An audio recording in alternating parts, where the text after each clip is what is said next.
شراکت والے کاروبار کی زکوٰۃ کس طرح ادا کی جائے گی؟ سوال یہ ہے کہ میرا ایک بھائی ہے، اس کو دوسرے بھائی نے 6,000 روپے میں کھلونوں کی دکان کھول دی ہے، کب اس کی زکوٰۃ کون ادا کرے گا؟ جبکہ یہ کاروبار شراکت میں ہو گیا، یعنی رقم ایک بھائی کی ہے اور چلاتا دوسرا بھائی ہے، نفع برابر ہے۔ تو اس کا جواب یہ ہے کہ پہلے یہ سمجھ لیجئے کہ جب کسی کو کاروبار کے لیے مال دیا جائے اور نفع میں حصہ رکھا جائے تو شرعی اصطلاح میں اس کو مضاربت کہتے ہیں، اور ہمارے یہاں عام طور سے اس کو شراکت کہہ دیا جاتا ہے، جبکہ آپ نے بھی یہی لفظ استعمال کیا ہے۔ اس کاروبار میں ایک اصل رقم ہوتی ہے اور ایک اس کا منافع۔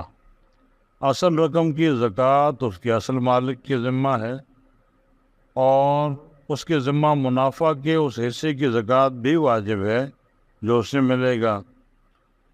اور جو نفع پر کام کرتا ہے، اگر اس کا نفع نصاب کی مقدار کو پہنچے اور اس پر سال بھی گزر جائے تو اپنے حصے کی زکوٰۃ اس پر بھی ہوگی۔ واللہ اعلم بالصواب۔